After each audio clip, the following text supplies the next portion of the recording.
Good evening, everyone. Hope everyone is doing good.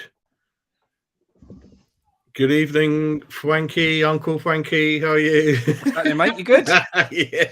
yeah, not bad, mate. Yeah, on the whiskey today. Cheers, anyway. That's it, mate. That's it. You're on the whiskey, did you say? Nice. Sunday, innit? Sunday. Hate That's it, Sundays. mate. Slow Sundays, innit? So it's one of those things. But yeah, we'll get into the chat and a lot of things to talk about today. Got a few ideas. Had a bit of time to watch some of our other beloved channels. So after a long time, went and spoke to a couple of people down West Ham Fans TV. Had a good laugh with them, and it was really good to be at the ground after a long time. Frankie, wasn't it? Met you and good circle of friends where we usually gather. Yeah, really good day out. Really good day out, wasn't it, mate? Good luck. Yeah, no, it was blinding, mate. I enjoyed myself yesterday, and I think that's the point, mate, isn't it? You know, just football's about what you make it, the people you're around, and when you've got a good group here, good old school lads, mate, it's a proper day out. So no, I enjoyed it, mate. Really enjoyed it. Yeah, it was a nice day. We won. And we had a good laugh. And I tell you what, though, mate. Obviously, I've never sat at that end. I enjoyed those seats, mate. They're really, right, really good, fairly close. Really, really impressed, mate. Yeah, because I'm usually in the middle, but a lot further back. Yeah, and it's quite good. And that batch there is still in the band for the cheapest season tickets. So that band, I think price is now, after the couple of years that we've been there, I think they're £340 a season. So you can't really knock them for that price, mate. I think it works out 15 odd quid a game. It's good value, mate. That is fantastic, mate. Ryan, how are you, sir? You all right? I'm good, you? Not too bad. You feeling a bit better now after that bit of virus you had, mate? Yeah, I'm better now, yeah. Good lad. And did you watch the game yesterday or the highlights? Or yeah, I watched it. We still played awful, but a win's a win. We'll get into that. I mean, obviously, the first thing we noticed was obviously when the lineup came out, and yes, Danny Ings wasn't starting. So that was the other point. And the second point, Frankie, was that we were playing 5 at the back against Everton, which again, I mean, it is what it is. I don't think there's any need for that. And looks like, especially one of the 2 channels I was watching last night and today, bit of a split base where I'm more on the side of most people who said, like, yeah, no need to play 5 at the back. Let's go for it. Give Danny Ings a starting lineup, that kind of thing. Antonio was in there, but we'll come into that in a minute. But Frankie, for you, the lineup, those are the 2 things that I spotted. Danny Ings not playing and 5 at the back. Yeah, I mean, we was obviously in the King Edward when the lineups came out, and every single person in the pub was extremely peed off at that decision. The grumbles, you knew the lineup had come out because the whole pub started grumbling, shouting and moaning, and just was really, really upset by what they saw. So, they'd put down the roast potatoes that were on the bar and started to have a bit of a grumble, mate. So you knew the lineup had come out, and you knew it wasn't what we wanted to see. But there you go. That's what we were given. And after the grumbles had gone, I think everyone was just ready to go and get behind the boys, mate. So yeah. And Ryan, what I always do classically, always go up to the away fans in the pub, and I think they're West Ham, and I always get myself stitched up. I go over to them, going on about John Lyons for 20 minutes, and notice they're Everton fans. I always do it. I used to do it on the trains and all sorts, and good lads they were. So they came from Everton. They had the thickest Liverpudlian accent you could ever wish for in your life, but that was a bit of a giveaway, really. But no, I don't let them talk, Frankie. You know what I'm like. Didn't let them talk, just rambling at them for 20 minutes, shouting down their throat about him. Johnny Lowe's the best ever. Yeah, and I'm like, yeah, they weren't getting interested. Eyebrows were going. I thought, yeah, they know what they're on about, but yeah, nothing out of them. But yeah, pub was very busy. Met a lot of people and had a good laugh. Yeah, a bit too much alcohol, but there you go. That's that kind of thing, mate. But happy birthday to Steve, who's in the chat. Good old friend of the channel. So yeah, hope you had a good day, Steve, mate. Yeah, happy birthday to you, mate. And hopefully we'll catch up. Mate. I'm planning on going down to the Berlin in a couple of weeks, 2-3 weeks, and give you guys a shout. So planning on going there and give you guys a treat, Frank. I'm not going for a meal down. It looks like a right restaurant in Berlin, the old pub down there, Green Street. Yeah. We'll check it out and take it from there, really. So, yeah, happy birthday mate. to you, Steve. So, yeah, what Steve's on about is I done this live show on the train coming back. I deleted it. It was a complete laugh, nothing serious. It's like all over the place, just having a chat. But loads of people joined in, and so that's what he's on about. It's no longer on the website. Good old drunken content, mate. It's just what you need. That's it. It's like what I used to do. It's like back to the good old days, like 3-4 years. Like we win, I don't want to go home. I just start walking around, meeting some people I know. Even halftime, I'm famous for wandering off and then come back to the ground. I just met so many people yesterday. Came up to me, hello for the channel. So yeah, all good, mate. All good. Defense was solid, mate. But Steve, you got to be careful. We're playing Everton, who, I mean, Frank, you'd agree they were like not much to offer, was there really? No. Well, I mean, I'm not sure the structure of how we're gonna play this out, mate. To be honest with you, but I think for the first 10, we had a spell where we came out and we looked lively for a couple of minutes. That was all we looked lively for, and then we just let them have the ball. And there was a period of time where they were knocking it around at will, and they looked terrible, mate. They looked like they didn't have a clue how to break us down, what to do. They looked like a team with a lack of confidence and just a team that had no threat, nothing to offer. They looked really poor.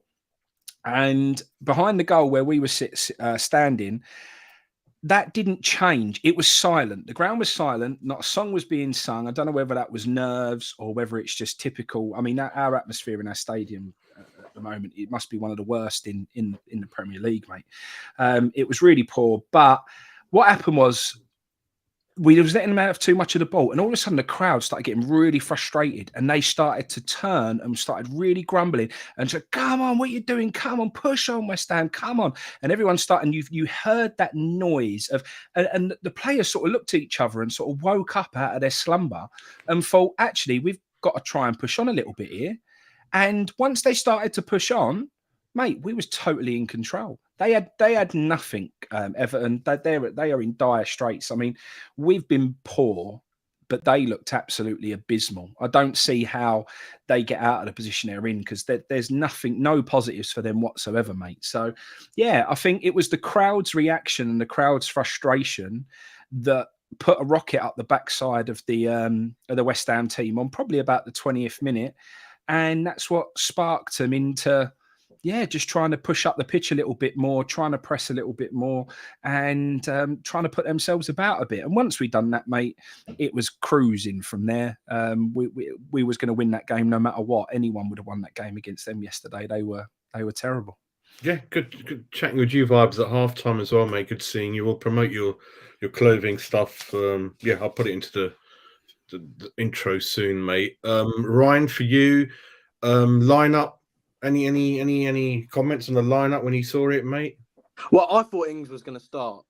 I thought he would start, but I don't know if either of you saw the Moyes press conference before, what he said about when he saw Ings, like when the signing came through. He was like, "Oh, I didn't ask to see if Ings was able to play," which was really weird. But what can you expect? I mean, I didn't understand it. I put in the comments on like the West Ham thing. I was like, so you rock up to see if he's signed, but you don't ask if he can play tomorrow. Like what? What you really wanted to say, Ryan, was that I have to check him in training for 4 weeks if he's fit, if he's ready. Yeah. Does he know the league? Is he Premier League proven? I don't know. Has he ever played in the Premier League before? So, he hasn't. Yeah, Sullivan stitched him up, mate. You know, even though he never played him, the stubborn get in start with him and stuff like that. But yeah, he kind of had him there, mate. That's the way it is. Good evening, Bob. Hope you're all right, mate. Danny Ings to start Newcastle because he can't play at Derby. Cup side. Do we agree that? He's got the next 3 games then, and then we'll think about it again? Well, I think that has to happen, doesn't it, mate? I think that's a given now. They're tough games, but the Derby one, when we got that draw, everyone came out and was really like, "Oh, Derby's a great away day," and this and that. Mate, Derby are unbeaten in 18 games now. They are full of confidence, will be so up for this with nothing to lose, no pressure on them whatsoever. This is a free hit for them, and they can come out and express themselves and test themselves against a Premier League opposition. I think it's a really horrible, horrible tie. I couldn't really have picked many worse ties than this one, to be honest. Especially now it's been changed to a Monday night, makes it horrible to travel.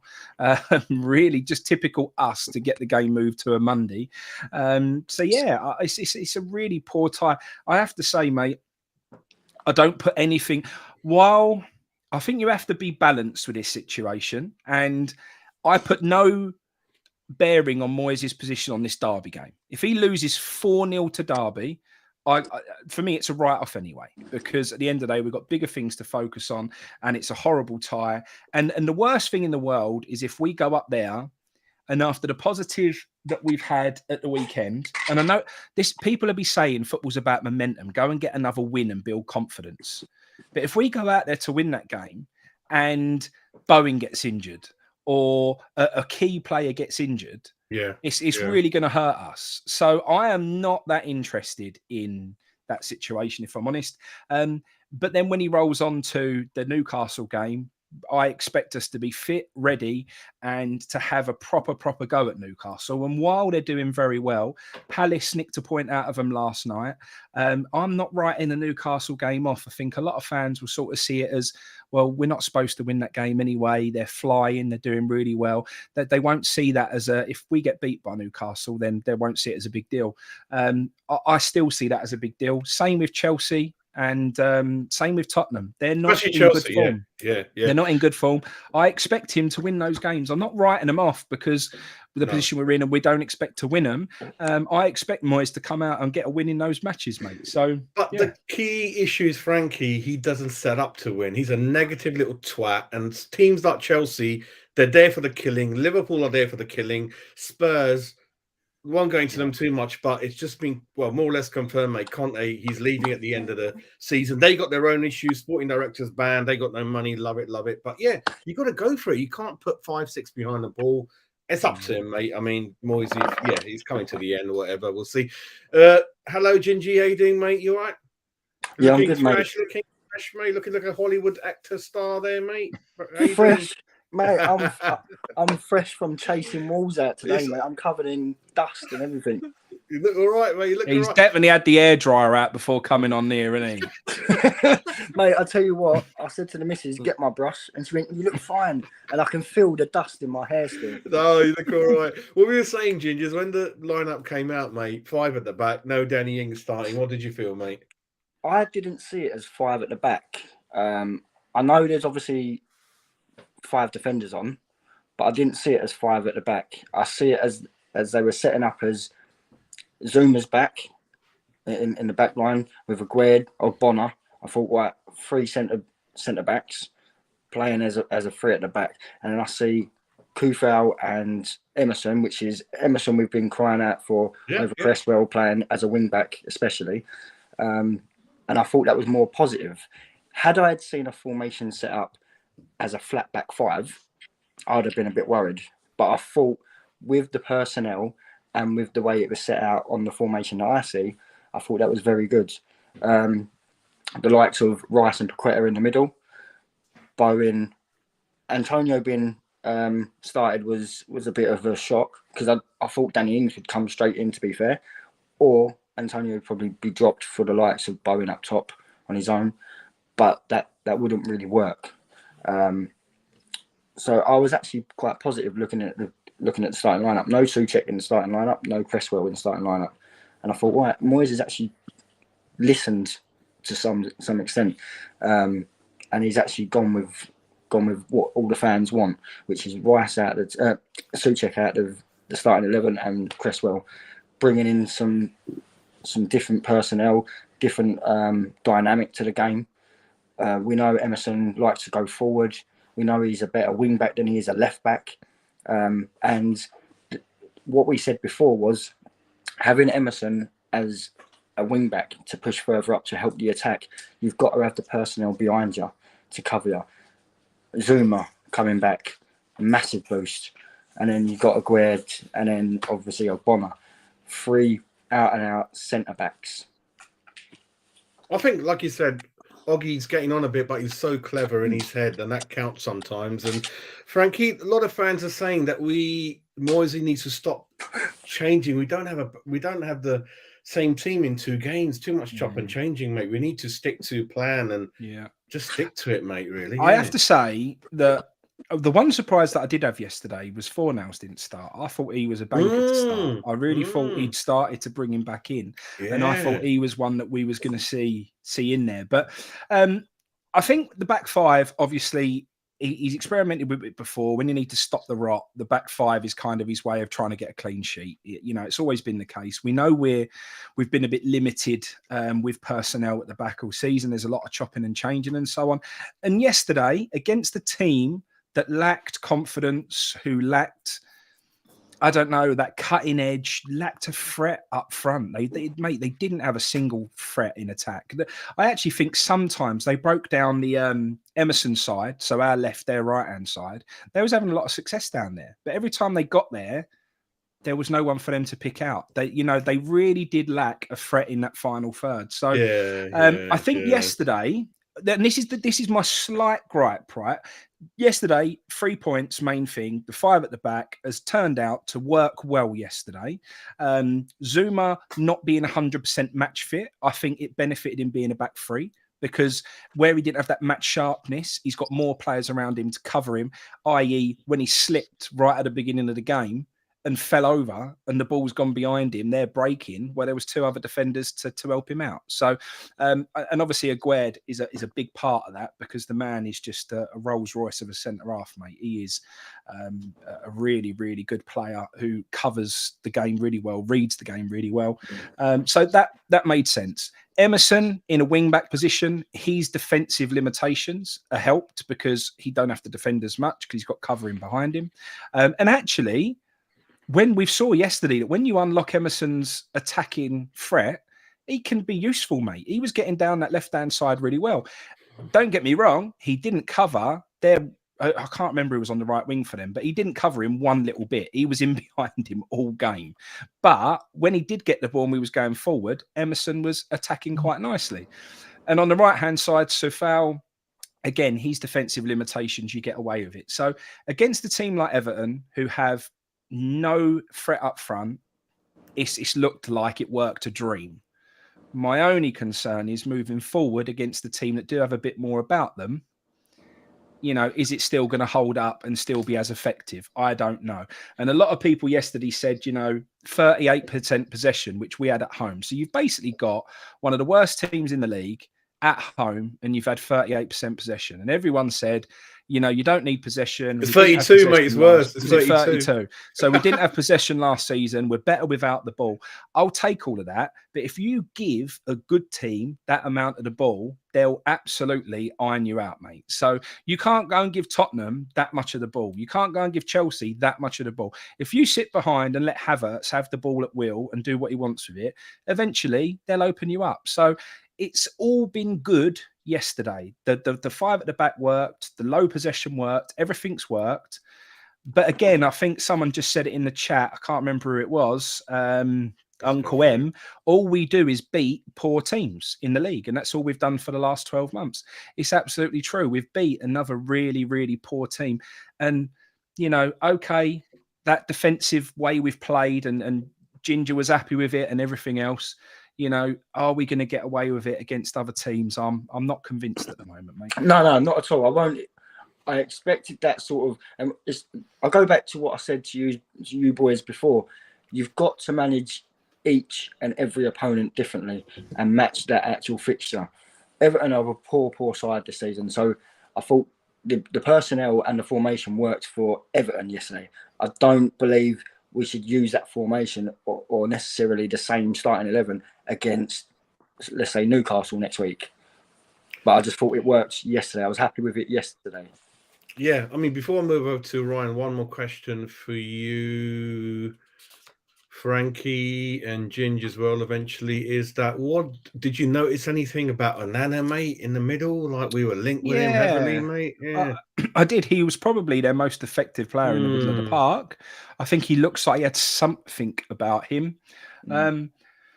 But again, he come across to me like one of those players who, even though he's big, quite athletic, a bit leggy, but still sort of had a bit of athleticism. He reminded me of like a prime Kouyaté sort of player. Do you know what I mean? Quite big, but even though he's quite big, he had a bit of ability on the ball, was quite dynamic, picked the ball up, run forward with it, tried to get him up the pitch.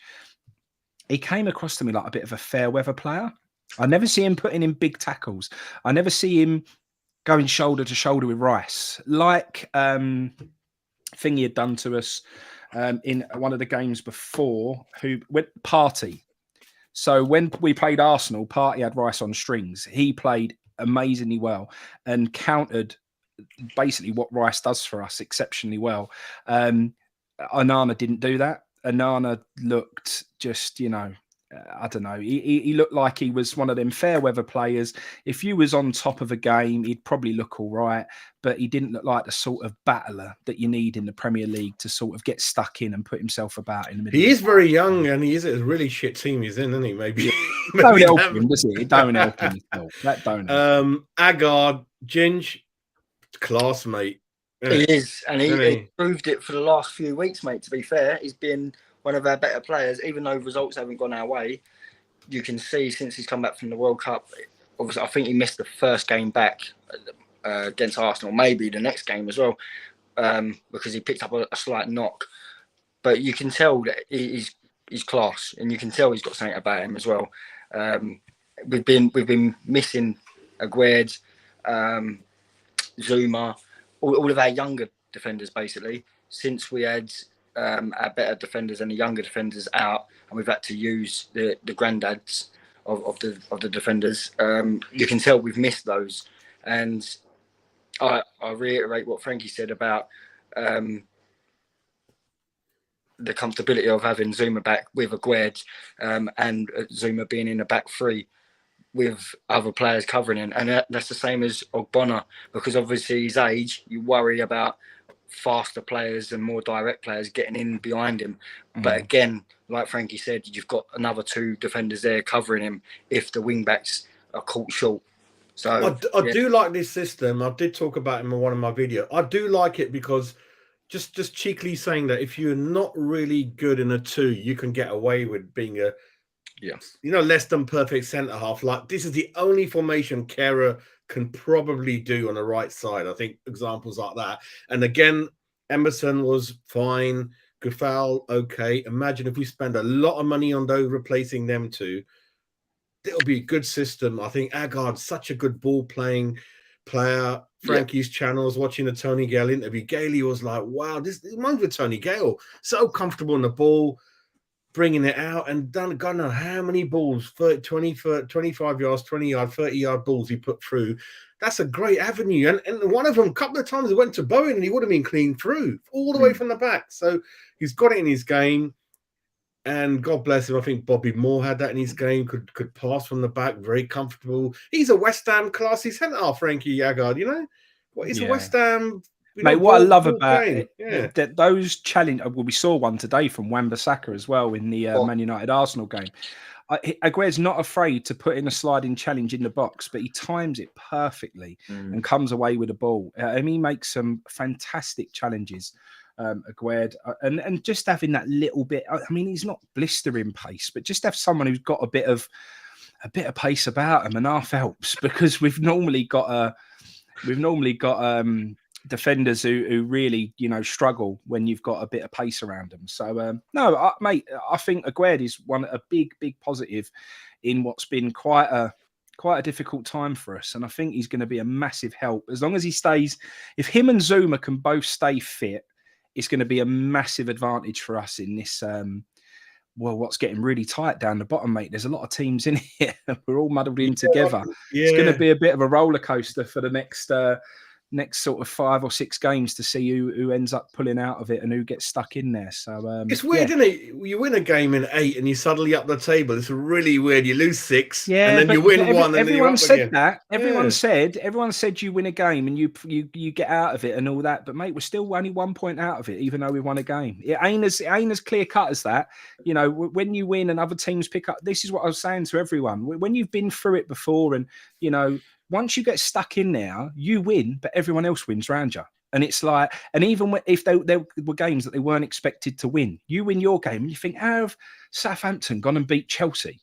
And you know, and then you're stuck in there again. And then the next time you slip up, and then so it's really, really hard, mate. It's really tough. If you get yourself stuck in that mix, it's really hard to sort of pull away from it. So, you know, I don't necessarily think, you know, a win or 2 wins is as clear cut as that pushes you right up to, you know, clear and being safe again. I think that little sort of 15th and below are all going to be up and down and dropping into it and dropping out of it. And, you know, it's going to be tough, really tough. The thing is, anyone from the bottom 5 can go down at this moment in time. I think the next 8 to 10 games we'll start seeing some sort of gap, and we'll start seeing who's gonna pull away a little. You normally see a team get dragged into it and all. You normally see a team plummet. The team gets out of form, or, you know, they go through winter and have some bad injuries or whatever, and you normally see a team slip into it. So, you know, we're still very much in a fight, and that's what I just want people to keep. You know, we kind of started putting pressure on the team a bit, that Moyes was having this sort of, I don't know, flippant sort of attitude towards it, as if these ain't important games and there's loads more to go and we'll be all right. I don't want us to have that attitude. I think we saw a bit of bite, and we saw training was more focused, and training wasn't a joke and a laugh anymore. It was, we need to knuckle down and get out of this, you know, what issue we're in. And I want to keep that up until we are 10th. Do you know what I mean? Then that's fine. But I don't want to see us slip into this complacent, oh, we've got a couple of wins under our belt, we've pulled out the relegation zone, everything's rosy again. You know, we've got to keep focused, keep our heads down right until the end of the season now, because, you know, every point is going to count. Every point's going to matter. So like I'm saying, Newcastle, get something. Go up there, nick a point. You know, then you play Chelsea and Tottenham. Go and get a win out of one of them games. And then you'll start feeling like, and then carry on and keep that momentum rolling. I don't want to see us, you know, get a win and then think everything's all right again, because it's not. Yeah. Danny, private message me on Twitter, mate. You know my handle at Jazz West Ham. We'll get together. I'll take you out, Slough. Yeah. Private. Like, I'm open to anyone. Like I said, meeting people at the ground. Message me, and I'll take you out, mate. We'll have a laugh. This is one of the formations, Ginge, where you can play 2 up front, like I covered with Ingsy. You can, you know. So I like this system, Ginge. I think it's all right. You know, more. It makes sense when you. But it only, I said, it only works with the right personnel. Wing backs, isn't it? Good wing backs. Well, I think this system matches our personnel. Ooh. But what I'm trying to get at is what you just said, Ginger. I don't think it will match other teams. I think other teams unlock this system and will stop winning football matches again. So what I'm saying is, I don't think we'll get away with playing this week in, week out. No. It definitely suits us. I think it suits Emerson. I think it suits our centre-backs. I think it suits everything. We definitely don't miss Souček when he doesn't play. When you've got Rice and Paqueta in now, the midfield's better. We don't miss Souček. I don't mind him coming on. There were some grumbles when he come on yesterday. Look, you've asked for him to not be in the team. That's enough. We don't need to be booing one of our players or grumbling when he comes on the pitch. We don't need that. He can still do a job for us. He can still come on and clear corners out if we're under the cosh with the last 10 minutes of a game and win headers and put himself about. He's still got a role to play, you know? So, but this system definitely matters. But will it work against Chelsea's, Tottenham's? That's what we need to find out. I'm just afraid that we just revert back to defensive mode against like the likes of Chelsea and Tottenham. But I don't, mate. There weren't no attacking yesterday. There was no difference in yesterday to previous weeks. The only thing that happened was we ended up playing a really, really poor team. That was the only difference. There wasn't no extra energy. There wasn't no extra. I don't know. We didn't play any differently. We should have scored more, Frankie. 3, 4, 5. We should have done it, mate. Maybe. I think so. You know, I think the one positive yesterday that we did have, well, there's 2. The 2 positives that come out yesterday was Zuma's back, and he's going to be a big help. And him and Aguerd in the middle is a brilliant centre-back partnership. And then also the fact that Antonio has got a proper striker come into the club now, Danny Ings, that one might keep Antonio on his toes if he wants to stick around. If he wants to piss off, then see you later. But if he wants to stick around, he's got a bit of competition. And the fact that Danny Ings, for that short moment that he was on the pitch, mate, it was so refreshing watching the movement of a proper striker. Yeah, that's what it's about. He picks up the places that you should pick up as a centre forward on that football pitch. He was just in that little glimpse, you just saw what we'd all been wanting for the last few years, having a proper centre forward. So, and Bowen, Steve's just mentioned Bowen, mate. What did I tell you in the Wolves game? After the Wolves game, we did the post-match show, and I said to you, I saw a man in Bowen who was trying to make things happen and was trying to get back to his old self. He was the only one in Wolves that I thought had a fight about him. And then he comes out yesterday and does the business. And what's mad is people were calling for him to be dropped. People were saying, put Antonio on the right and leave Bowen out. That's not the answer. If you want to put Antonio on the right, Bowen's got to find somewhere else because, mate, he is still our biggest goal threat. In fact, from open play, he's our only goal threat. And it's as simple as that. By the way, Frankie knows that word anyway. Ben, Jod, he knows. I do. I know exactly what that is. Frankie's dangerous, mate. Don't say in front of Frankie. Anyway, right, I'm going to say something controversial as usual. I've seen a lot of things on Twitter, and Frankie knows I don't go on Twitter a lot, but I had to answer something today. Guy winding people up saying Antonio did all right. All you Antonio haters out there, blah blah blah. I'm like, mate, right. His second or first good game in a year. And again, I'll say it. If he's had a good game, which he did, he's trying to get a move away from the club. Jazz, I reckon. he didn't have a good game. He had an average game. For some people. Like he set the goal up, didn't he? One of the things. Yeah. Mate, he got down the right-hand side okay. The cross was the biggest deflection you've ever seen in your life. He didn't have a good game. He had an average game, which has been better than recent times. This is the problem that I think just West Ham fans in general have. We massively overhype things. Yesterday was not a good performance.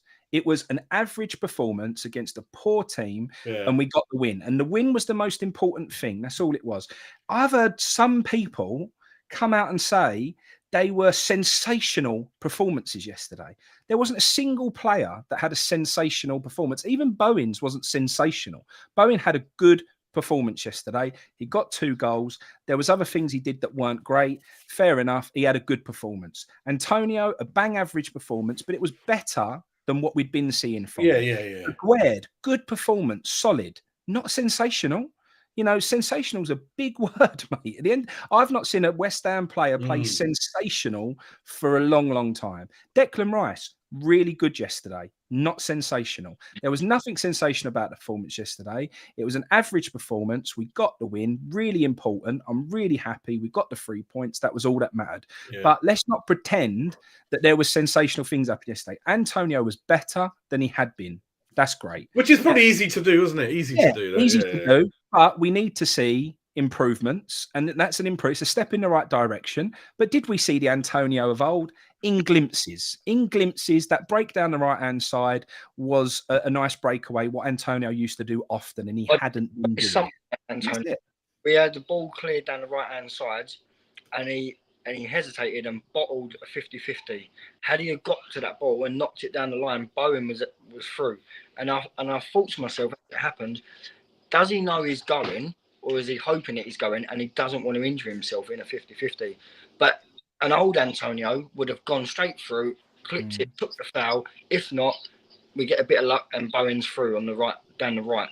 With probably one defender coming across the pitch, and you've got a 50-50 chance of Bowen taking him on and creating a goal scoring opportunity. What was it? Chelsea won him on loan, is it? Is it Chelsea? I've heard, or Wolves permanent? Antonio, is it Chelsea won him on loan or something like that? I heard. Dawson's leaving Ginge. Got the best out of him. He's struggling, mate. Now he can't deal with strikers at pace, mate. Yeah, thank you, Dawson. Cheers, mate. That's it. Yeah, I mean, for £2 million, what a steal. Done all right. Yeah. I don't think any West Ham fan would have liked to see him come to the club, especially after being relegated with 2 clubs already. They thought he was gone. He was washed up. He was 30, I think, when we signed him. But what a player for £2 million, and we make, like Steve just said there, we've made a profit on him. So we got massive value out of him, haven't we? I mean, what he's given back to us for the money we paid, he's probably given more return on investment than we've had from any player in recent times. He's been, so good for us for what we paid for him. He really has. Glenn, hope you're all right, mate. Long time. Glenn's always strict with his views. Yeah. Listen, he's just coming back from injury, our garden. Yeah, let's just see how it goes. Let's try to stay up, hopefully, this season and see what we do with that. Ginge, what's happening in Moyes, you think? Next 3 games, we just don't do nothing again, mate? We're stupid David Moyes. No, I'm joking. Yeah, what do you reckon? But, some people were probably singing that last night.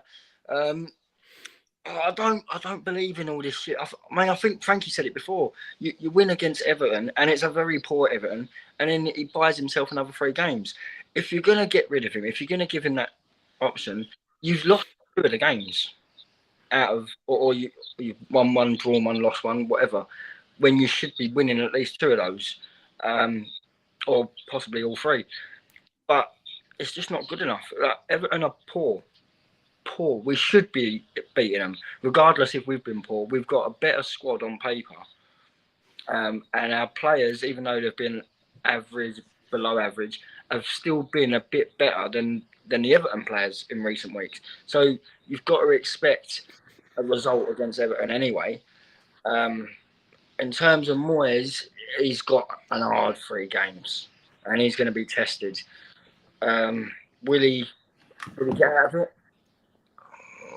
I don't think so. I think the fixtures are not kind to him this time in these next 3. And it's interesting to see what your views are, but if he gets 3 points out of 9, is that enough? Is 4 points out of 9 enough? Depending who it is, I suppose. But if you go and lose to Newcastle, beat Tottenham and draw Chelsea, would you be happy? Would you be happier beating Newcastle, drawing against Tottenham, losing to Chelsea? I know no one's going to be happy with losing to Tottenham, and some might say I'm not happy losing against Chelsea either, because they're one of our biggest rivals as well. But I don't really want to lose to Newcastle either. I'd be happy with a draw, beating Newcastle and a draw against Tottenham and Chelsea, or a draw against Newcastle, beating Tottenham and a draw against Chelsea. Yeah. But it's hard to imagine being unbeaten against those 3. Well, someone said that, are they waiting for a certain person to become available? They're not going to rush into, the Rafa type appointments, the Dyche, and they're just going to wait till the summer and somehow get through the mud. And Sullivan's got the keys to the car, the window. He's going to bring in 3-4 players. A selfish point of view, I know there's players coming in the window now. And I love it as a fan, people coming in. These are all Sullivan signings coming in now. Not saying that they weren't before, but this could be another scenario, mate. I don't know, that they're just going to bring players, force them to play them, things like that. Because we know Moyes is stubborn and he's a diverer. And considering he turned down Julian Alvarez, that turned out to be a good talent. And someone's gone out there and identified Alvarez as a decent talent and gone back to Moyes, and Moyes has still said, Oh, we know, yeah. But Ginge, I think I know the money's going to be coming his way, but I reckon he's really shitting and worried Moyes. Moyes is in the corner now, mate. And Sullivan's going to dominate him now, mate, I think. No? What you just said there about the signings coming in, I don't mind if Sullivan's sitting there thinking, right, if Moyes ain't going to do it, I'm going to buy him. He's going to do it. He's going to do it, mate. Yeah, he's going to bring people in now. Done it before, and then he's shut up and quietened down and let the managers deal with it. But we need, what I was going to say is, if Moyes is going to bottle it or diver and waste time in the transfer window, then Sullivan, I'm happy for you to get players in, because as long as they're not overpriced shit like he has done before. I don't think as fans we care about it. We just care about good players coming through the door. We don't care about what you're going to pay. You know, like people like Chelsea used to pay 10 million over, get the right person in. I don't care. I just want good players through the door. The story, yeah. I don't want the Sullivan getting involved buying players if he's paying overpriced shit like he has done before. Yeah, I know what you mean. Yeah. I'm thinking, you know what? I've identified proven Premier League players that are at least half decent that can improve our squad, not just starting 11, but some players that can come in to the starting 11, and Moyes will use them, then I think I like that idea. But I don't want anyone dithering. We just got to get him in early. Just get him in earlier. Yeah, about week up. Sharky, my where I live, the train stops there, mate. No danger of that, mate. Missing stops, so that's a good thing for me. The train stops there, mate. Uncle M. It's just stay up, mate. I can't do more than that. I mean, we're 10 points behind Villa, who've picked up under the new manager. 5-6 wins and 8-9 for them. Mandy. Mate, at this stage, 16th is enough. You know what I mean? It is. That's the only objective this season now. There's nothing more to it than that. That is it. I don't want to go into who's going to go down because still, it's like Frankie said, it's tight. Everton are still only 2 points from safety, so I'm not going to say who's going down because just don't really want to get into it. And Southampton, they still got 1 or 2 decent players in there. Let's see what happens, but a lot of us are down in there. It's allowed. One of them was offside, and another one was a bit debatable from what I've heard from people. And they lost 1-0, and obviously didn't have Everton's been so far since Emery's come in. I think Southampton can put it out the back and got enough to stay up if they play consistent football. Right, question for you, Frankie, then on to Ginger, and I'm going to go and top up my Johnny Walker Red Label because I've run out of rum. Souček, future, Frankie, Ginger, take it away, sir, and I'll be back.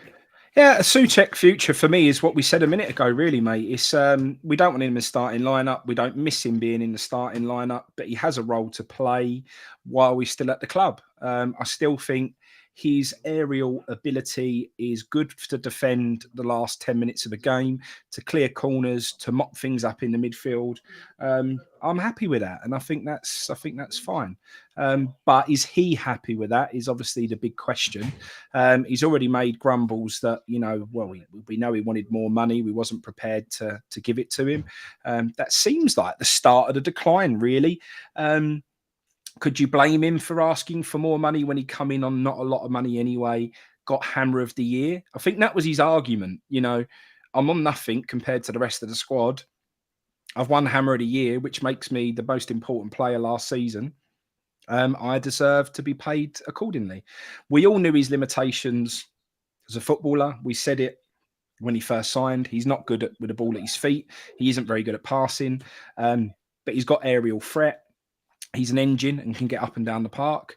That's it. So, I don't know. Squad player, seems okay. He might be useful in patches. Certainly not a first team starter for me anymore. That's it. What about you, Ginge? Yeah, I mean, I totally agree with you. Obviously come in, he looks really decent. He ran and then he got his checkmate in, and they seem to play very well together. I agree with you on his decline. He felt like he owed more for his performances, especially winning Hammer of the Year. And I think in his first season, first 18 months, he was decent. And I think anyone that thinks they should be paid more or better than what they are, or think they're owed more, that can be very damaging to any player. It doesn't matter who you are. But Souček is like that impact player, isn't he? He can either come if you need a goal, or you're playing a certain way and you've got to lump the ball forward, or you're playing for corners, free kicks in and around the box. He's the man to get on to. Same defensive as well. If you're on a 1-0 lead or a 2-1 and you've got the last 5 minutes to go, you bring him on for extra defensive support, extra aerial support. If teams are getting on top of you again with corners and whatnot. So he's one of those. Yeah, we know we can't make a 5-yard pass. No, not for me. Not for me. I think Antonio. I picked Antonio. I want him at the club. Souček. I want him at the club. He can't tackle. He can't pass.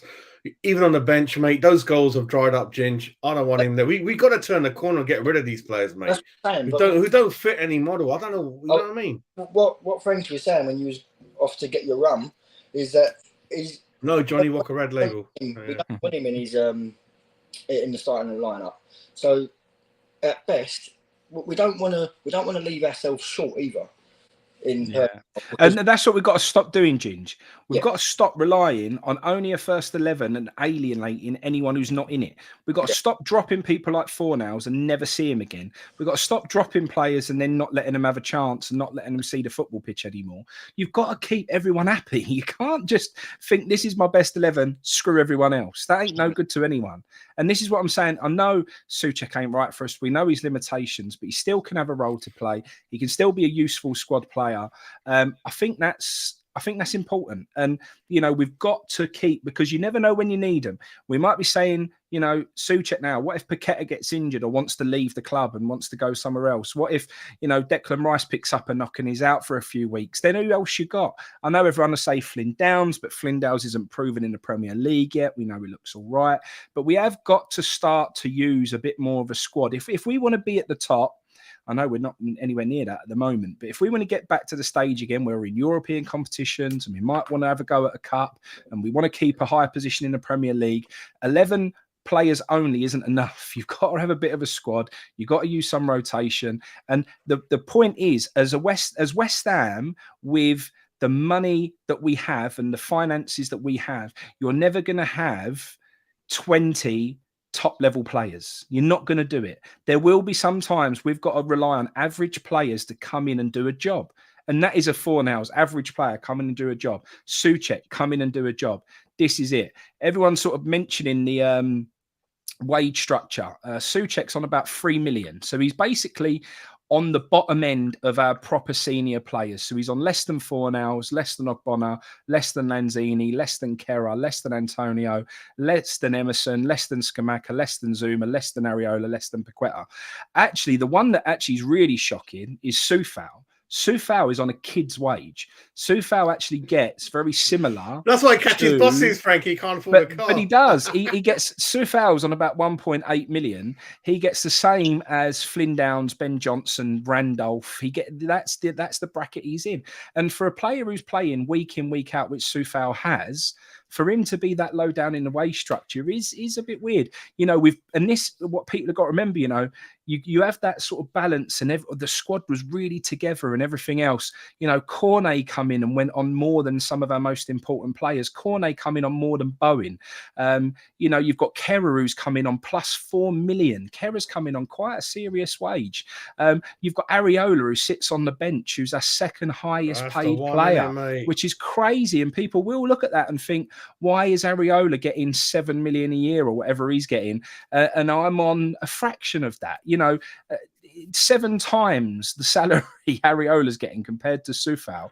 Yet Soufal's expected to be out there every single week grafting his nuts off, while Areola sits on the bench. It was a really weird one to give Areola all of that money for him to just never play. It was quite strange.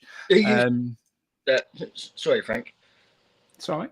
Do you think that these players that we've recently signed, the likes of Areola, Kerr, because we needed an influx of players, because it's happened for the past 4 or 5 seasons now, where we've always let go more than we've got in, and it was more of a surprise this summer, considering Moyes and how close we got with Europe last year, and Moyes saying that I've got a very small squad. I like to work with a small squad, but it's still very small for my liking, because there's players that I don't really want to use. So with him bringing in a lot of personnel, it's still weird to think, why are you letting more and more players out the door than you're getting back in? If you've got a small squad anyway, you want to be adding your total number, not decreasing. So do you think that the wages that these players are on, Kerr and everyone else that you mentioned, was given a bit more than they should have been, or a bit more than some of our proven players, just to get them in, just to convince them? And they are, and that does happen, and that's absolutely fine. But then what you have to do is, and Dean Ashton was talking about it on Talk Sport the other day. Dean Ashton had, when he signed for West Ham, he had a clause in his contract that if anyone else signed on more salary than him, he matched the wage instantly. So when you sign big players, or you sign players and so on, to give them that sort of thing, it means that they're never unhappy, because there's never anyone else and it's all difficult to manage. And this is the problem. You know, a good manager sits down with someone and says, right, I'm not prepared to, like Thomas Souček, right? So he wins Hammer of the Year. So he turns around and goes, I'm Hammer of the Year. I deserve to be paid as much as anyone else at this football club because I was your main man last season. I scored more goals from midfield than you've had a midfielder score in ages. A good manager sits him down and says, right, unfortunately, after one season, I'm not prepared to just bump your wages up straight away because that would be ridiculous for us to do that as a football club. Just throw money at you based on one season. Do you reckon the players are involved, Frank? Do you think the manager's involved these days in that kind of discussion? I don't know. Of course he is, because at the end of the day, he isn't a contract negotiator, but the manager has to manage the players' temperament. He has to manage that man as a manager to make sure that they're happy at the football club. He is still. So what he does is he speaks to the contract person. What's the aggravation? What's the problem? Then they come down. Then you turn around to him and say, right, if you score another 8 goals this season, the money you want, we'll give it to you because you've matched what you've done last season. So we'll sign up something where there's a bonus or there's something in there. If you get us 10 double-digit goals like you did last season, we'll give you that money that you're looking for. That's what you do. You incentivize people. That's good management and good management of people. You incentivize them. If you reach that again, that's when we'll turn around and give it to you. But it's almost like these players get a cold shoulder. It's almost like with the CARROLL thing and with the Ashby thing, and the reason all these youngsters are leaving is because there's no sort of anything in place, targets that if they meet them, they can have it. Do you know what I mean? There's never any of that. There's never any of, with the youngsters, right? We have got 2 right backs at the moment who are in front of you. However, if you show me this, and this, I'll start giving you games in Europe, or I'll start giving you games here, or fitting you in and trying to give you a bit of game time. And then if you prove yourself, then you can try and get in. That's what it's all about. That's good management. That's good management of people. That's how you have to do it. Unfortunately, I think Moyes doesn't do that. He has his main favourites at any one time. He doesn't seem to care whether people are unhappy or not. It's, I think, and if Moyes is no good at it because he ain't really a people person, which seems that way, then go and find someone who takes on that role at the football club. Maybe Mark Noble's role as sporting director becomes a big part of that. Maybe he's the man who has to sit down with people. And maybe he can explain, when I was at West Ham, I was captain, but I weren't the highest paid player. But I didn't want to be because this was the situation. Maybe Mark Noble takes up a bit of that role. Maybe we'll see that moving forward. But there's definitely a bit of an issue that we seem to have, that we have these certain players that are happy and all good. And then we have these other players that get alienated, get really sort of pushed to the back and forgotten about. And unfortunately, if you want to be a squad like West Ham, who's not going to have all these top players, we have to rotate. We have to use a squad. We've got to try and keep everyone a bit happier than we have done up until this point. I think so. Like I said, the manager's got to keep tabs on. It was different. John last time was different. If you didn't knock on his door, there were clever people like McAvaney, Cotty, who negotiated fairly financial good stuff. There's people like Alan Dickens that were very quiet, didn't earn nothing. He's a black cab driver now. And an interesting story again on the back of managers managing it. Before McAvaney went to Celtic, Ginger and Frankie, he just wanted a 50 grand cash. It was a lot. It was a lot then. It was a lot. And he's like, and John wouldn't give it to him. So we sold him for £750,000 and bought him back for 1.25 or 1.5 million a couple of years later. And he said, Sullivan knows the apple and all, because we had the scenario with Arnautovic, who didn't want to play and wanted to disappear because he got himself involved in gambling debt with some gangsters. And Sullivan had to pay it out of his own pocket to get rid of the debt and then make him all right to play football again. So, and again, when things like that go on at your football club, other people see it and go, hang on a minute, what's going on here? Do you know what I mean? So it is mismanagement, isn't it? Like Matt Walker's on a half decent contract. I think Arnie was on a good contract. The Souček point is, the Souček big point is, he was Hammer of the Year. Ashby went and got, sorry, it wasn't Ashby, he was the striker who left us. Chicharito. Perkins went and got young Hammer of the Year. He wants a new contract. He wants guaranteed football. You're not offering to give it to him, so he goes out the door. This is where we've got to manage people a little bit better, and we've got to try and, just get people who are not playing week in, week out a bit happier. You saw it on the All or Nothing documentary with Mourinho. Mourinho sits down and he talks to players and he explains what's expected of them. And he explains what they need to do better to impress him and to try and get himself back into the squad. We've also seen it down at Charlton recently with a new guy, makes pacts with people. This is what I want you to do. He got them together. You're the guys who are not in my starting 11 right now. But what are we going to do to get you into that starting 11? Here's the things that I expect of you. That's good man management. That gets a whole club fighting for places, fighting for position, gets everyone motivated. Look at Arsenal at the moment, mate. Everyone, the people who are warming up are chomping at the bit to get on that pitch because there's such a buzz around that football club. Arteta, regardless of what his limitations is as a manager right now, has got the man. He's all right. Bang on. He's got the man management thing right, hasn't he? Yeah. It's the man management he's got spot on. Everyone there is happy. They're motivated. They're pulling right in the right direction.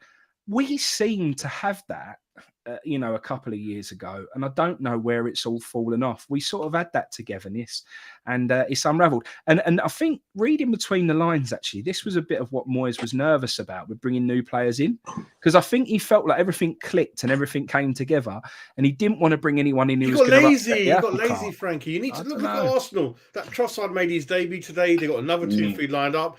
We'll come into it later. Rice looks, we'll talk about the Rice Arsenal later on.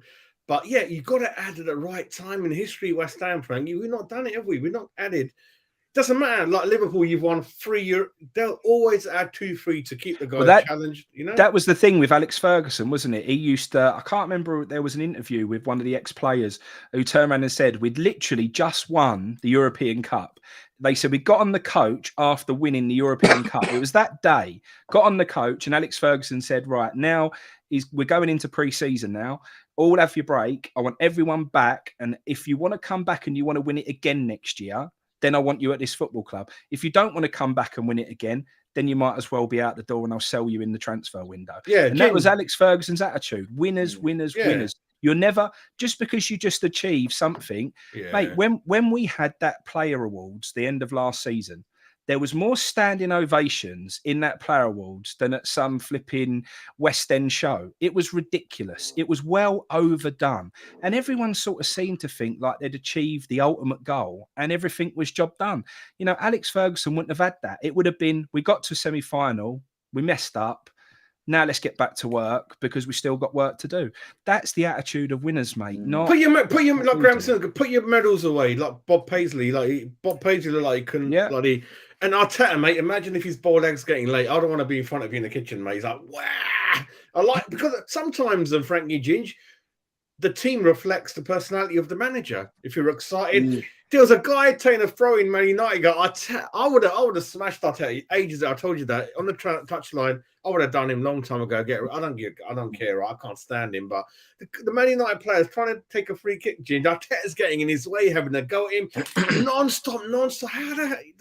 He's so good for his own team, but on the opposition, he'd do me a nothing. Boys, I'm going to jump for 5 minutes. I'll be back, all right? Yeah, no problem. Yeah, no worries. This comment, Steve, right. Going to talk about it probably when Frankie comes back a little bit more. But what I'm trying to say is that Moffi, striker, Nigerian, playing for Lorient, scores a lot of goals. I watched him today, Ginge, for the show. Big, lean, mean, pacey, looks good. I think Antonio. I think Lorient. Like Leighton Orient. I can't pronounce it. I can't pronounce it. That's the French league, right? French league. He's Nigerian. The French league shit. No, but I think what I like is that we're looking for strikers because we need more. Let's add more. And if we can recycle Antonio out, get this boy in for 21 million. There's rumours that he wants to go to Nice, not West Ham, but they want to sell him to West Ham. Oh, yeah, look, Steve's just said that as well. He does. He wants to stay in France. But we'll see what sometimes they don't have any choice. And the funny thing with that Moroccan I don't want them players. Jazz. No, Nesri goes, it's too cold for him in London. He wants to go to Nice on the coast, mate. No, but the thing is, if they don't want to come, if they're unsure or they don't want to come to West Ham, do not pursue it. Because I do not want players that are unsure. I know what you mean. Unsure or do not want to come to the club. But the good news is that we're looking to add more and more players and we're bypassing Sullivan, I think. Sorry, Moyes, getting more and more people in. And the other thing with Bees needs is cruel as it sounds, is you got to get the peak of a player, and when they know the peak is gone, you got to recycle them. There's been great managers in the past who've sold players, and you thought like David Rocastle, rest in peace. When they got rid of him, they got rid of him at the right time. They knew there's an issue with his knee, but obviously Rocastle's like Noble, born and bred gunner, oozing class, great player. Merson, they knew there's things off the field going on that we wouldn't know. You got to, and Fergie, talking about Frankie said, Ginge, he'd always rotate his number 2 so the players don't get too cozy and get too used to it. Very clever management. That's what you got to do, Ginge. Some things we don't see as fans. And Moyes is just lazy. Like he said, he accidentally got into that formation, worked. He never thought. And the board, to be fair, they were saying, Moyes, let's keep him interested. No, I don't want anyone. I'm happy with what I've got. I don't want to keep repeating myself. But and then we knock people like Mourinho and Conte, but they're talking like the fans. Why Tottenham today have decided they don't want Conte anymore? There's a lot of personal issues going on with Conte family, and Italy he's by himself. But it's because Mourinho and Conte, like the fans, like you and me, they don't keep their mouth shut and they're at the board. We want more. Yeah. We want more. We want more. We want more. Because what we were saying a little while ago about obviously Fergie being a winner, them top class managers, you'll see the difference. They will talk like that because they are winners. They're used to winning things. They're used to being a high end or the higher end of a manager. So they're used to being at bigger clubs and expecting more, i.e., more money for transfers, better players in the transfer window. So when they go to a club. And let's be fair. Tottenham have got a bit of money. Obviously, there's a rumor about that Levy doesn't want to give too much out. No, they got lucky with the Poch team. They've never had any money. All that Danny Rose, Dali Ellie, 4 million. No, yeah. Eric. Oh, Ericsson was bought from the Gareth Bale money. They never put any money ever, mate. That's what I'm saying. But they've still got money. But Levy wants to keep hold of it a lot more now because he spent near enough $1 billion on the stadium. So when a manager like Mourinho and Conte come into a club like Tottenham or come into contact with a board member or an owner like Levy or Sullivan that are not willing to part their cash as easy as some other owners at bigger clubs that they've been to, it's harder for a winner, a manager of that. No, but they spoil. Look at Harry Kane. He carries 40% of the team on his shoulder. Yeah, I know, and he should have gone. He should have gone. And he's an idiot. And this comment here, Ginge, that's another thing. Moyes in transfer discussions with players, he's not all that up there, mate. He's fucking lost it, mate. We should have got Milenkovic over the line, but we need to get him in. Serbian boy's a nutcase, mate. We need to get him in. The Eastern Europeans, mate. We said that about Kufau and Suchek when they first come. They were. Listen, I don't watch Eastern European football or any sort of European football that much anymore. I used to watch a bit of the Liga and a couple of Bundesliga games, but I'm not interested in it no more. But them Serbian players, and there's a small handful of not Serbian, Eastern European players, mate, they are strong as an ox. They ain't scared to go into nothing. I've worked and met Eastern Europeans, and they are some of the nicest people, but they are some of the toughest. And we need some players like that. We need some hard hitters that are not scared to. Repcar, folk exactly, Repcar, good lad, go through ice for you. And this, I think we're going to finish. Do you remember Sebastian Schemmel? 14th. He's French though, isn't he? French. Who? Sebastian Schemmel was from France, wasn't he? But it was another one of those European players. Yeah, he had that. No, he wasn't. Well, yeah, but not Eastern European. No, not Eastern European. Yeah. But it was still one of those hard hitters that doesn't shy away from things, and we need some of those players back. You had that one. Do you remember that Finland centre half we used to have, and he just suddenly went, and we couldn't agree a deal with him under Harry. I got to think of the name who he was, but this question centre back. Yeah, under Harry he done really well, and then we couldn't sign him permanently. Something happened, but yeah, we had some good players. This question here, we're 16th at the moment. I can see us finishing above 2 more teams. Forest and Leeds, I think we'll finish 14th. I think 14th. I think. Mate, listen, I don't want to get carried away just because we've got a result against a very poor Everton side. Let's all get down to reality and get down to earth on this, right? There's no point sitting there getting on your aisles over a game against Everton. Southampton went and turned them over, and they're down there with us. Hammer time. Everton This quote. Everton are by far the poorest team in this league so far. So getting a clean sheet and winning just 2-0 against the poorest team in the Premier League isn't. Listen, I know what we're like. A lot of West Ham fans like it, and we're not sitting there thinking, oh yeah, we're going to do great things. It's because it's gave us a little hope, and we as fans want to try not to be negative and try and be positive, but you've got to think of it from a level playing field head, right? It's Everton, and they are the poorest team in the Premier League so far. Let's start. Would you sell Souček? Would you sell Souček? If we got someone decent in, but at the end, I wouldn't sell him in January because I don't trust. I mean, we need about 4, 5, 6 players as it is now. So if we start letting go any more players, then we need to replace them plus add another 4 or 5. So at the end of the season, if you're gonna better that personnel that you're gonna sell, then yes. But at the moment, he can be. I'm not saying he is, but he can be used as a good squad player to come in off the bench for the last 10 minutes. Like I was saying earlier, whether we need to hold on to a lead and he's another defensive option. But financially, I don't think we're strong to have people like Souček on the bench. We'd probably recycle the cash, I think. You know? But how much, realistically, how much are you going to get for someone like Steve, not Steve, but there's another boy there. Was it Danny, wasn't it? Danny reckons 8 to 10 million. I mean, 10. I mean, he was going for a lot of money more than that a couple of years ago, wasn't he, Souček? People building, on his first season, yeah, because everyone can see how good his potential is. And that's the thing. We've seen that in him.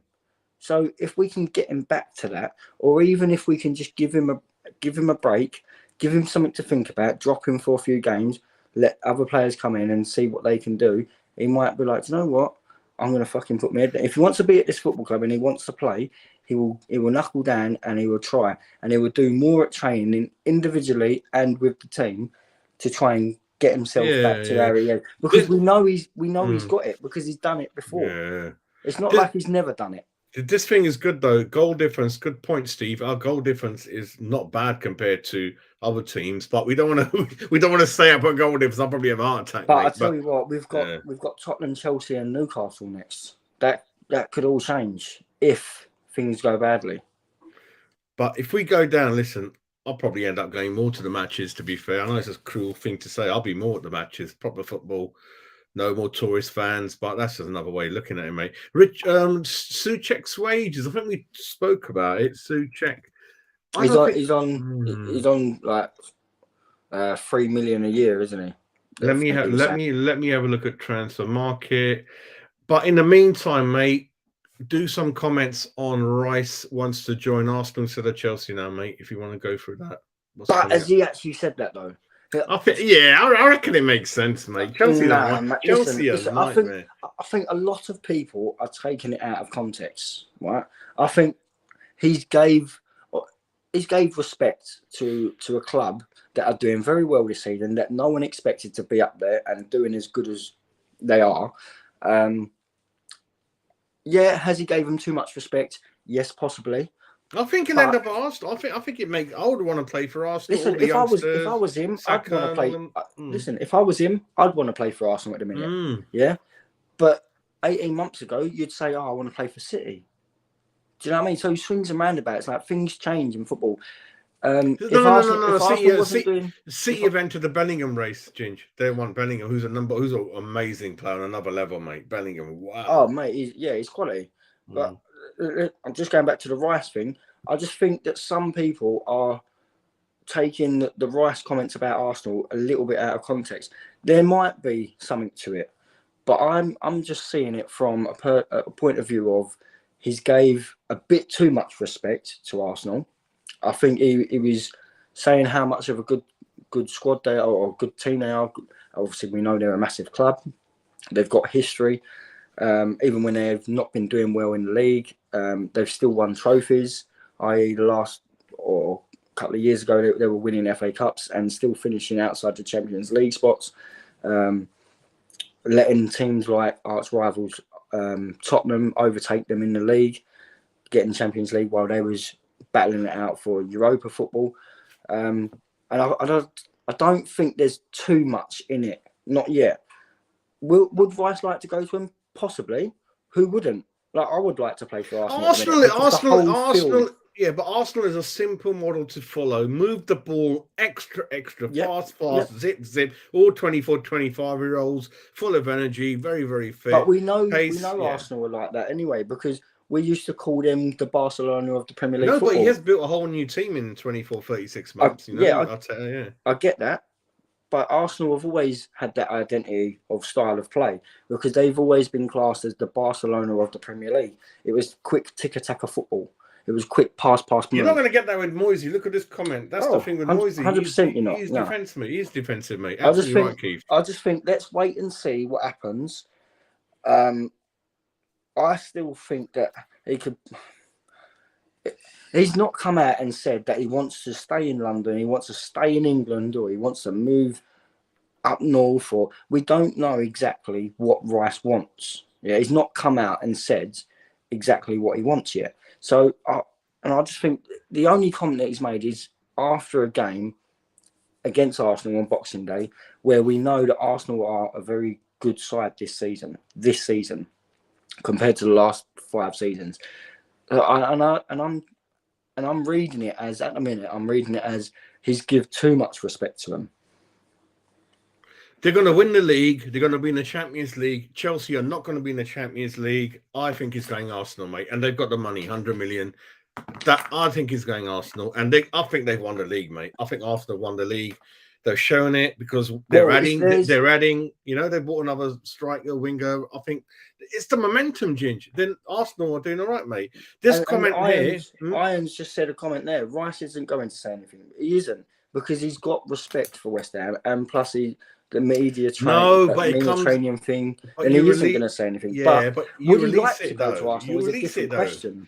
Like, would he? Yeah, of course, a London boy. Yes, fine. That's what I'm saying. If you're giving me the question of would Rice like to go to Arsenal, I'd say yeah, of course, because I'm a West Ham fan. Yeah, I would like to play for Arsenal at this moment in time because of the style of play. They've got the identity. They've got Arteta. How much of a bastard he is, he's still a good manager. Like if you're doing well, you would love him to be your manager, winding up the opposition players, the opposition manager, the opposition bench, the opposition fans. Same as Ramsdale. If Ramsdale was your keeper and he's on fire, the things he does to rile up the opposition fans, you'd love that. So they were giving him stick. They were giving him stick for that incident. Oh, you know what Spurs are like. They're giving him stick, and then yeah. But I'm on about Ramsdale when he's giving opposition fans stick for when he does well. And what I'm saying is, who wouldn't want to play with Ramsdale as a keeper when you're doing well? Who wouldn't want to play for Arteta when he's like that and you're winning games? Who wouldn't want to play for Arsenal at this moment in time when the football and the identity is just second to none? It's the best in the Premier League this season. So let's just wait and see. And I'm not I'm not reading. What I'm saying is, on your question about Rice to Arsenal, is I'm not taking it as gospel that he's going to Arsenal or he wants to move to Arsenal. Let's just see. They'll be up there interested. In him anyway. Oh, 100%. Who wouldn't want to? That's what I'm trying to say. Who wouldn't want to be interested in playing for Arsenal at this moment in time? Because everything about it. All right, let's go for the chat now. Let's go for the chat now. So, listen, Richard, I don't agree with the second worst team in the league. No chance. We got people like Bournemouth and people like that. Moyes has destroyed Souček. Well, he brought him in. He's brought him in, destroyed him. It's up to him. Changed his game. But listen, there's something odd going on. Either Kefal and Souček were never. I think they peaked too early. I think they've done well, and then they just never could keep it up. I mean, when a corner goes in, a corner goes in. You can't blame Moyes for Souček not being in those positions. I mean, it's gone on for far too long, bees knees. I mean, he's not destroyed anyone. Kefal, you can tell he's a good lad, works hard. But you know what? I've been surprised and impressed by Kefal. I mean, he got a lot of stick before the last 5 games, and rightfully so. And I think he's improved himself a bit. I'm actually liking the way Kufal's conducted himself on the pitch, and he's showing a bit more. So I've got no problem with Kufal at the minute. And every player goes through little dips and shit in a season. Like the best players in the world will go through a dip patch. His marking, Kufal's marking is a little bit of flat. It's suspect. Flat back. We can't play flat back forward now. No, we can't do it. We and haven't it's got the same. players. It's the same as what we were saying about Emerson earlier with the back 5 situation. He works better as a back 5, as a wing back, pushing forward, helping the attack because he knows he's got cover behind him. Like what we were saying about Emerson, and I think that works the same for Kufal because he knows he's got Zuma behind him, and if Zuma isn't there, you know you've got Bonner and Aguerd there, so you've got an extra 2, if you like, an extra 2 to cover you, as opposed to if you're playing a flat back 4, you're more limited, you can't push forward as much, and you've got to be aware of the attacking winger or attacking forward, wide forward or whatever coming towards you. So yeah, I think this system suits Kufal because we know he's not the best at defending, even though he's another Eastern European that is a hard hitter. He's not scared to go into tackles, and I like that. But I think at the minute you can't say too much bad or too much wrong about Kufal. I think he's been all right. Yeah, the other thing I wanted to say was obviously the thing with City, Irons, is they want Bellingham, so I don't think a club could afford both of them, even in financial fair play. You know, I don't think someone's going to bring in him and Rice together at the same time. And plus, City have got to offload Calvin Phillips as well because they've gone and bought him, and they're not even using him. I know he was injured for a little while, but if they're gonna, especially if they're going to go for Bellingham. But then if, say for argument's sake, right, this is a hypothetical situation. If Man City do and are interested in Rice and do get Rice, do they part way with Calvin Phillips to us and a bit of cash? Would you take that, Jazz? I don't want Phillips. No, I don't. What it is, So what would you take from City then? No. He ain't going City. I don't want to answer that question. What I want to talk. But what I want to talk about is that Rice is a freaky CDM that suddenly is probably worth a lot more than normally clubs would pay for. But in return, get the money in, and all we need is a 25 million CDM. 60 million, let's spend it on wing backs, wingers, and stop thinking that CDM, like I told you, just sit there, win the tackles, pass it to the better players. That's all you need to do. But Rice has come along. God knows what his real position is because he's a bit of an all-action hero, running up front, wants to take penalties, wants to take free kicks, wants to take corners, wants to go there. And he's originally a centre-back. Yeah, but he's taken over the whole team and club because of how good he is. We love him, and Moyes is even like, yeah, you do whatever. That's bad though. That's why Souček has suffered, didn't he? Souček has suffered because of that. So yeah, because he was more of a defensive, and Souček was the box-to-box player. And then because everyone was, especially all the pundits, were saying Rice needs to add goals to his game, blah blah blah. Need to try and switch it up so Rice goes forward a bit more, and that's when we started seeing a change in the way we played because we were dropping Souček as a more defensive role and pushing Rice up. And don't get me wrong, Rice going forward is just. Oh, this was a player, Sinan, the Finland guy. Well done, Steve. That was the one. Yeah. And there's some. He's googled that, Jazz. No. I know Steve's on his phone every minute, but that's for different reasons. Wink, wink. But anyway. But this guy, I think there's something like he came on loan, absolutely smashed it. And Harry was shocked that they couldn't come to an agreement. It was either money or other issues. And it's like, wow, the guy's just walked away. A bit like a Lingard issue, really. But Lingard, what I wanted to talk about him just rang bells is like, again, man management, again, talking about Mourinho. I know Frankie loves Mourinho. And he said like Mourinho management, man management, phone calls, are you all right? And then, whether you like it or not, whether Lingard's a sport brat or not, but Moyes, like to lose a player out of your hands like that is fucking embarrassing, mate. And the club pissed about trying to get him over the line, and whether it would have worked or not, I don't know. So see the interview that or the podcast that Moyes done with I can't think of his name, something Bartlett. He's a Dragon's Den. He's a dragon on Dragon's Den. Diary of a CEO podcast. Moyes done one just before the Wolves. Yeah, that's the one with Dali on it. Sorry, not Dali. Lingard on it. Yeah, that's the one I saw. Yeah. Lingard So on it, yeah. did you see the Lingard? Yeah, bits of it. Yeah, the main bits. So he mentions obviously Mourinho and certain other managers that would ring him up. Like even Steve Cooper at Forest now, he'll just ring him up for a chat to see how he is, and he gives props to people like Mourinho. And to hear it firsthand, because obviously you don't see this in the media, you won't hear about it. The journalists don't want to, I don't know, break the story or whatever. But hearing it from a player gives it more weight and more value. Right, it's your round now. Anyway, listen, it's your round. Listen. No, I'm not drinking. I'm not drinking anything McDonald's, right? And other takeaways are available before anyone says anything. I have got rum and coke. Well, get in there, and it's a large as well. Get in there, mate. I've literally just finished my. I need to go. Wendy's has started appearing around where I am. I need to go to Wendy's Burgers. Wendy's has been in like around Stratford for. Oh, but I don't or around in East London somewhere. I've seen Wendy's. Yeah, I don't live around there. Jazz. Yeah, I know, but yeah.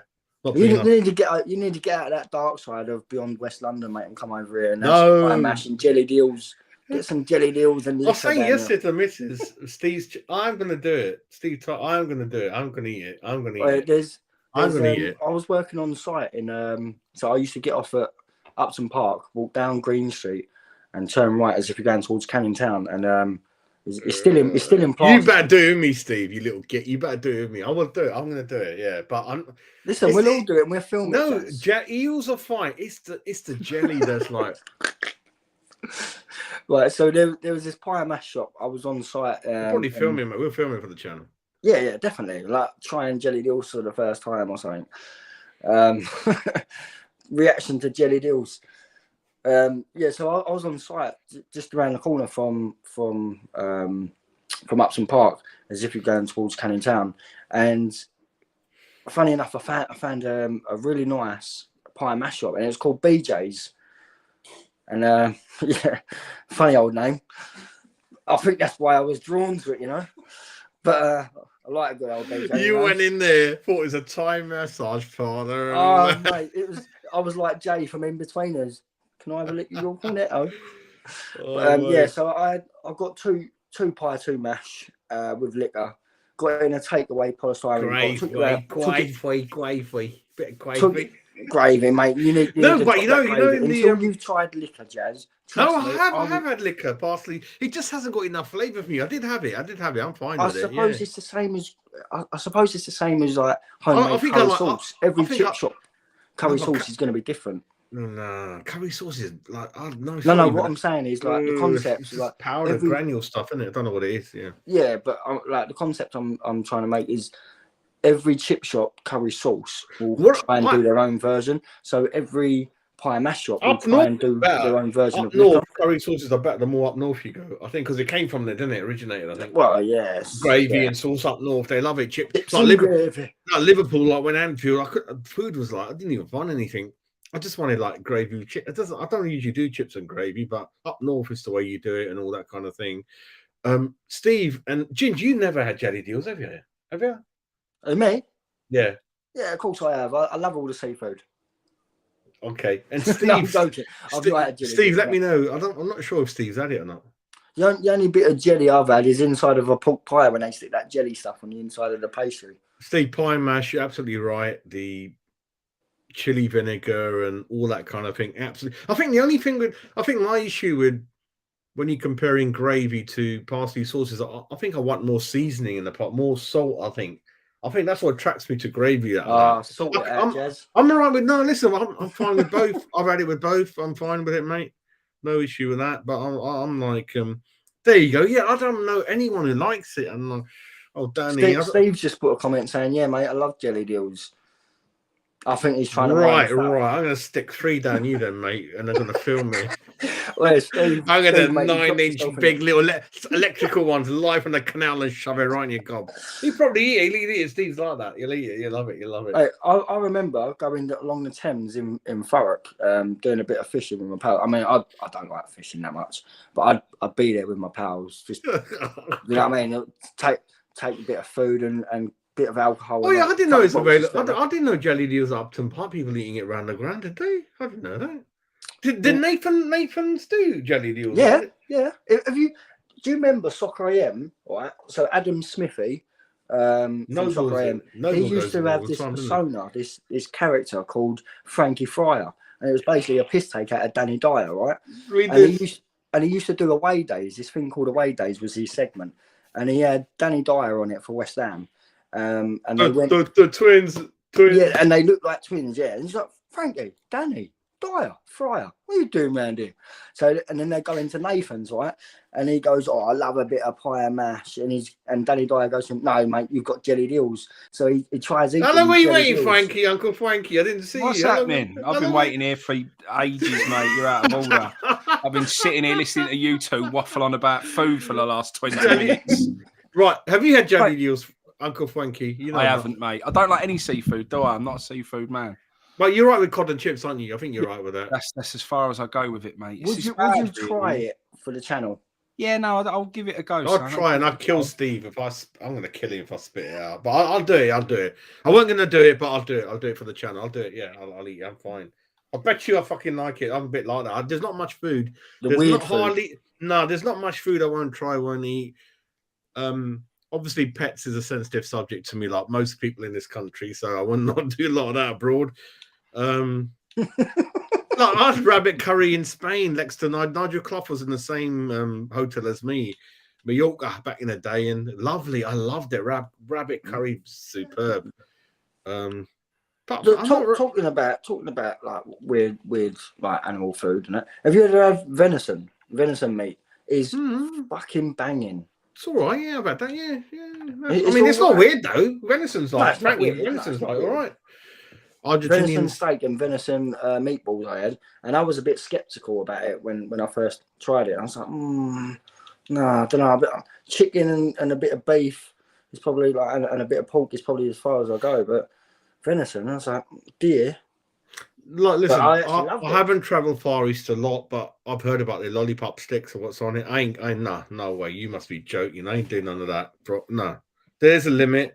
I would do it, but I'm talking about being sensible. I'll do it. Not issue with that. I'll do anything, most things. But there is a sense when you've got half a brain, I'm not doing it. There's a lot of other things to eat and insects and other stuff and legs and no.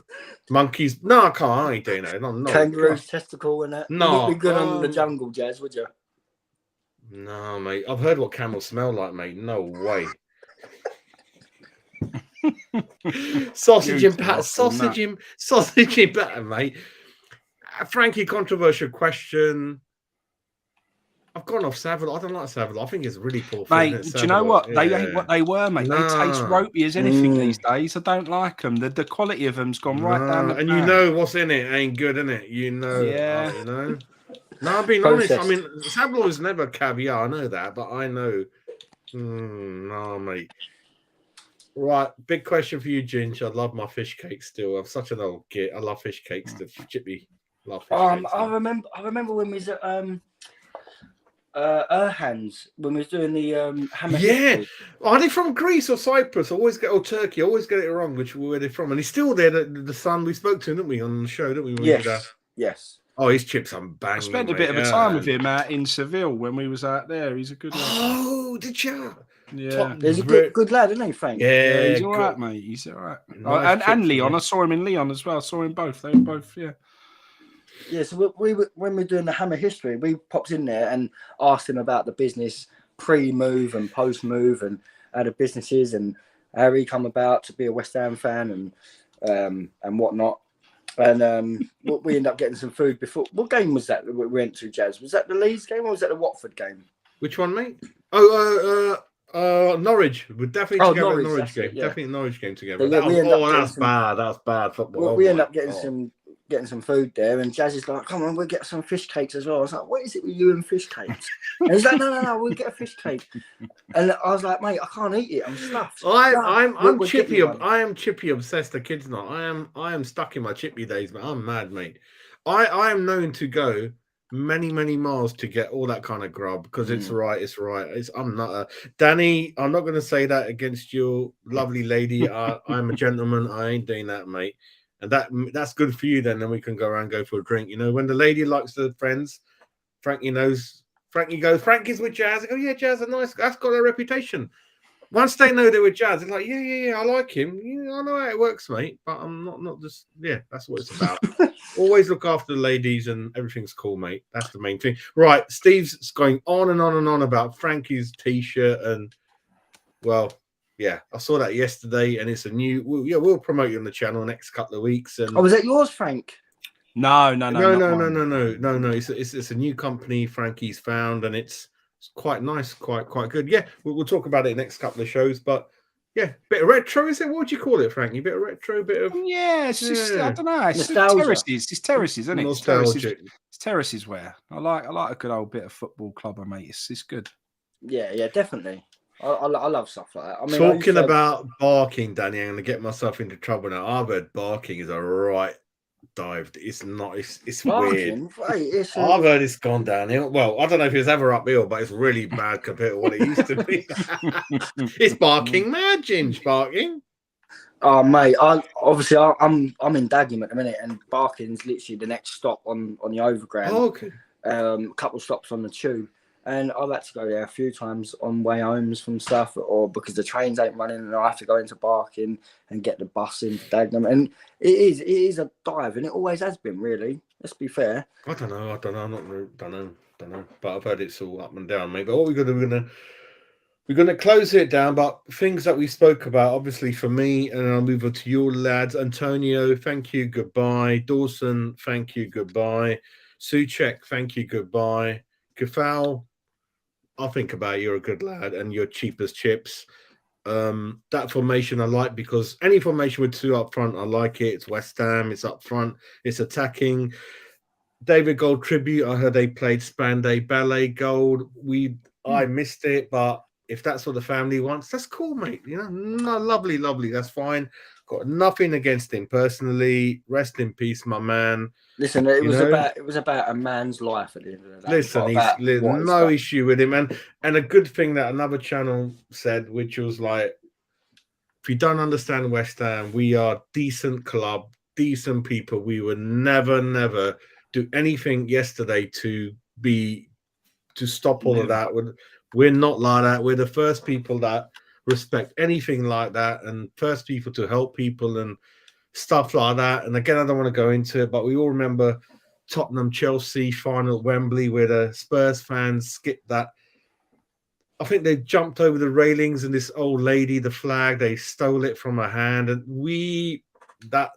in anything, we would go there and help. We would never do that. And thank God my club never does things like that. You know, we got reputation, but we're proper gentlemen, proper people, and so proud of the club I follow. So rise to Arsenal. That's the other thing, Frankie. Rise to Arsenal. I think might go there. I mean, it doesn't really matter where he goes. Doesn't matter where he goes, what club he picks, mate. Does it? At the end of the day, you know what difference it make to us at that point in time. It's we all know it's coming. We all know it's a bit rubbish, mate. But it is what it is, isn't it?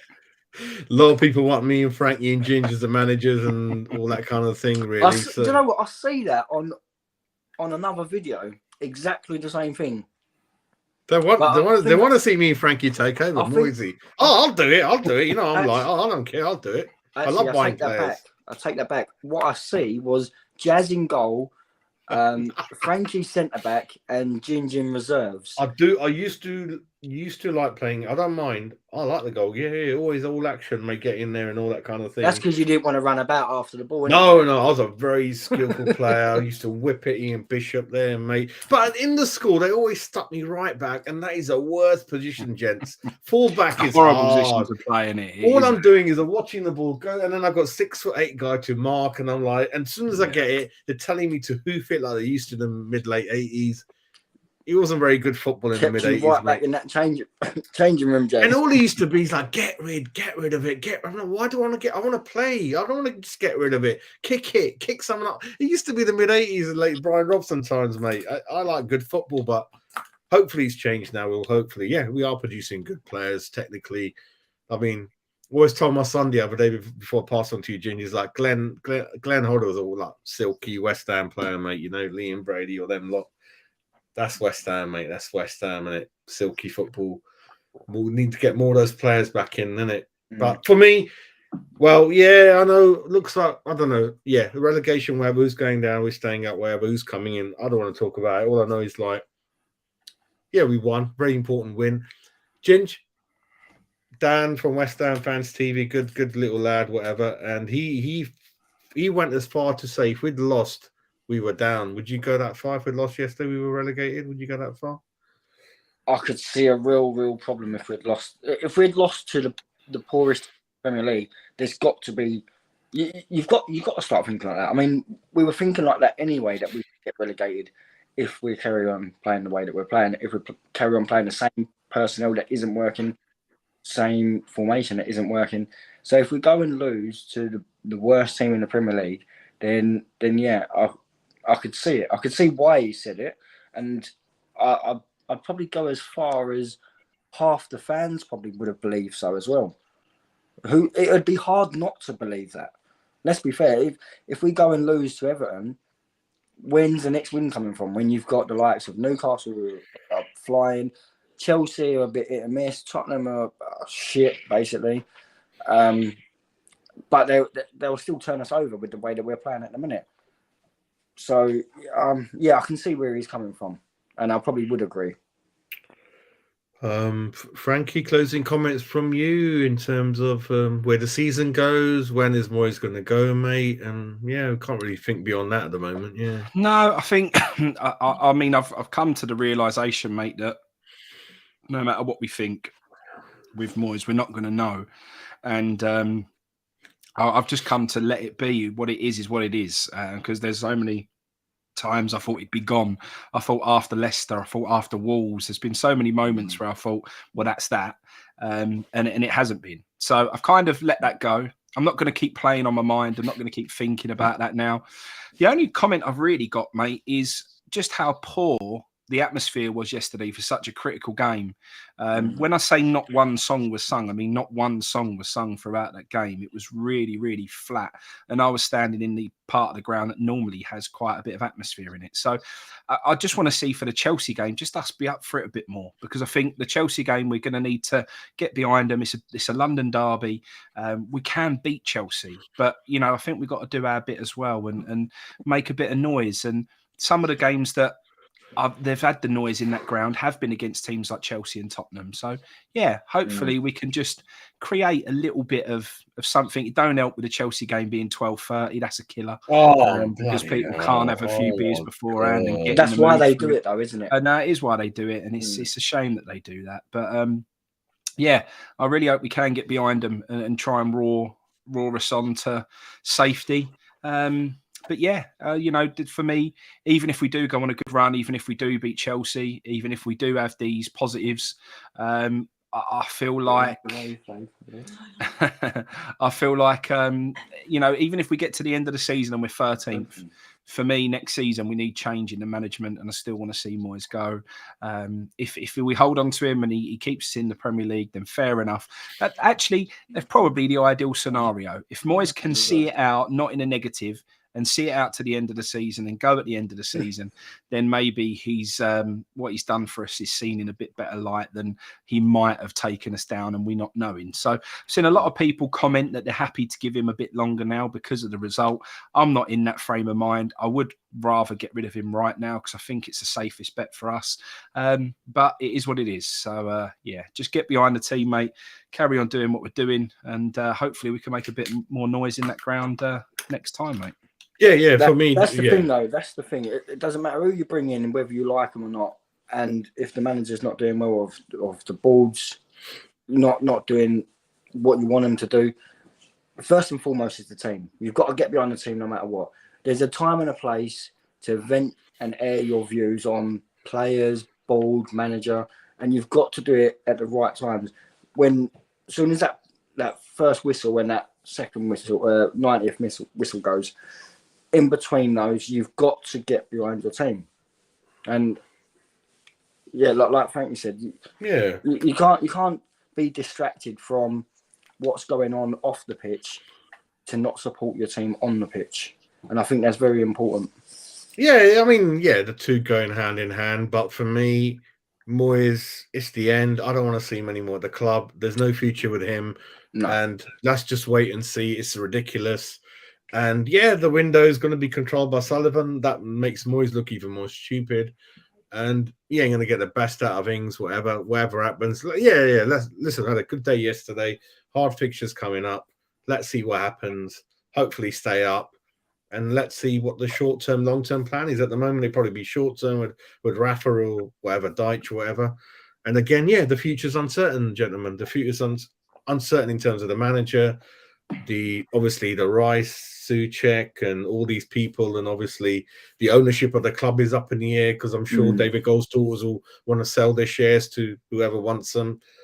Sometimes I hear Krotensky doesn't want it, then I hear he does. So I ain't got a clue, but let's have a good weekend. We've won, and move on to the next game and see how it goes. So have a good evening. And just before we go, boys, if you two end up planning on going to a game anytime soon, let me know, and I'll try my utmost to get along. No problem. I spend a lot of my time on the island. We'll go. We'll sort something out. No problem, mate. Because I can always get a ticket off someone. I know someone that's selling tickets. So even if you boys say that, we're going to such and such game, I'll try and get a ticket for that one. We'll all meet up. We'll do, because this is like the first game I've been to. Was it, Frankie, since the Blackburn game? So I don't go out there a lot, but we'll let you know, mate, and see what happens. But have a great evening. Thank you for joining, and thank you everyone in the chat. We had a good laugh, and I'll bloody run out again as usual. Frankie knows what I'm like, and we'll catch up. Later on, boys. I'm due to fly to Dublin for work. I think this week my manager put it on me, so I'm gonna have to book a flight tomorrow. So we'll see. I've never been before. Poor you. It's for work, mate. It's freezing out there. Tough life, son. Tough life. Yeah. We'll see. Anyway, take care. You get that Guinness factory going, yeah. I ain't gonna have time for leisurely activities like that. I don't even want to stay the night. I want to go in and out and bomb. It's just the weather. I'll go if it's March, April. Definitely spend a couple of days there and have a good time, mate. But thank you everyone in the chat, Danny Boy, Steve, and all those lot. We'll catch up. And again, want to come on the show? Give me private Twitter. We'll get you on. Good evening. Take care. See you later, mate. Jelly deals. Here we go.